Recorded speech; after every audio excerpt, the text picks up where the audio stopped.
You're listening to the Betoota Advocate's weekly news wrap on Desert Rock FM 96.5. Welcome back to the Betoota Advocate News Bulletin. Today is the 11th of July. We are recording live from the Baxter studio. You're joined by myself, editor Clancy Overall, and of course, editor at large Errol Parker. How are you, Errol? Good, mate. How are you? Good, thanks, mate. Of course, in the red corner, we are joined by the workplace millennial, Wendell Hussey, our newsreader and our confidant. How are you, mate?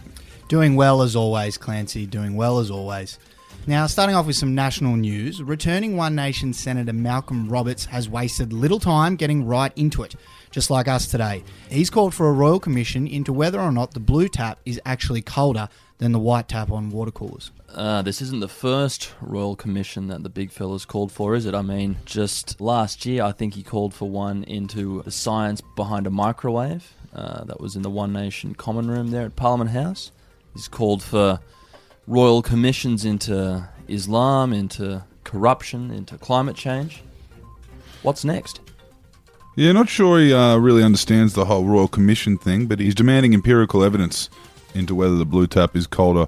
Otherwise, I guess this is what happens when someone finds themselves in a spot of employment, having largely spent most of their life shooting pigeons at airports. He's never really had much to do with a water cooler before. It's an issue that some people demand answers regarding. Well, I hope that Australia's most high-profile Indian Australian gets the answers he's looking for. Actually, one of our readers, Brett Dalzell, did comment on that story, saying the data has been corrupted. He said, "We know that these taps in the 1930s were warmer than they are today. Logical scientific reasoning and empirical scientific evidence proves his theory." So it'll be interesting to see what happens there. Now, in other interesting political character-related news this week, the mad cowboy from Kennedy, Bob Katter, has caused quite a scene. That story was, Bob puts a hole through the telly after trailer for new alligator-themed movie pops up. Yeah, he's in a bit of hot water, actually. He woke up a few patrons at the motel in Longreach the other night after firing a few shots from his Smith & Wesson Model 27 into his television there in his hotel room. I think it was when the trailer for this new movie called Crawl popped up on the screen. Yes, I mean, it was an alligator he saw, but, you know, as Bob says, they're crocker-roaches, all of them, big lizards, and they send chills down his spine, not because he's scared of them, but because he thinks we should be doing more to cull them. And if you go up north and you spend a bit of time in the Gulf or further into the top end, I think you'll find that a lot of people agree with him. Well, Elvis Presley, he famously used to turn off a television each night by shooting it. And I think anyone who's heard Bob Katter sing, I think they'd be able to put two and two together and see that, you know, maybe these two characters aren't too dissimilar to each other. Well, Mount Isa has been described as Queensland's Memphis. Now, still outside town, and we spoke to a clever family down in the northern rivers of New South Wales about a little life hack they've discovered.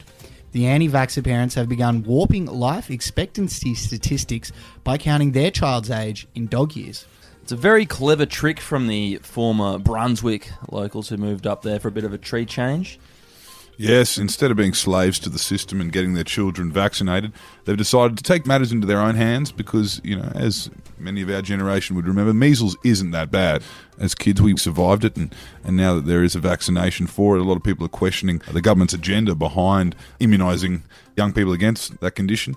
That just kind of goes hand in hand with the lifestyle up there in the Northern Shivers, as they call it. It's another story we reported on this week about the freezing cold Byron Bay toddler who was just wondering if head-to-toe linen outfit was appropriate for early July. But I guess these things level themselves out because if you're wearing linen as a youngster in the middle of winter, you're probably going to be quite warm anyway because you'll have some sort of a fever. That family's moved on to protecting themselves from 5G now after they figured that out. Overseas now, and a man dragged around Italy by his girlfriend is gutted that real carbonara isn't made with 1 litre of cream. Yes, that Betoota Heights man certainly got a bit of a culture shock this week when he was overseas, and he discovered that the Italians don't actually use 2 pints of full-fat Paul's cream to make his favourite dish. If I'm not mistaken, it's just a couple of eggs beaten together with a bit of guanciale and some black pepper. Yes, I believe that's the way they do it, and it's a result of a westernised cuisine that he would have such a culture shock. The Australian carbonara has a following, but it's a bit the same as during the New Delhi Commonwealth Games era when I went over there and realised that they don't actually use half a slab of butter in the butter chicken. In fact, you'd be hard-pressed finding a bowl of butter chicken over there, but it is mostly tomato, I believe. Moving on to sports now, and things have gone from bad to worse for Australian tennis player Bernard Tomic. ScoMo has now ordered that Dutton ban Tomic from re-entering Australia after he blatantly didn't have a go. And I would like to add that I think that ScoMo also called on Peter Dutton to deny him a re-entry visa because he broke the promise of Australia. And he was given a go by the government, and he has lost that go. Well, he didn't have a go to begin with. Well, he certainly had a go because he's a millionaire. He's in the top tax bracket, which means he automatically gets a go. But he didn't use his go when he was over there. Therefore, he lost his go, and you can't come back here if you don't have a go. That's true. And if you're in a position like Tomic was in Wimbledon representing Australia, you've got to burn for us, No, how good is having a go? How good is having a go? How fucking shit is not having a go? Well, it's so shit that he's going to have to spend the rest of his life in England. I know. I am just so worked up. I'm out of here. I'm done. See ya. At least we can take solace in the fact that Ash Barty definitely has been having a go, which came to an end the night before last. So 15-match winning streak ended. Number one in the world for at least a week and a half there. Congratulations to Ash Barty, good Queensland girl. Yeah, that's it. The Barty party is over for now, and so is this bulletin by the sounds of things. Errol's already left. So thank you for joining us again for another week. Please be sure to subscribe to the podcast and join us again next week. Until then, I'm Wendell Hussey. I'm Clancy Overall. You be kind to each other.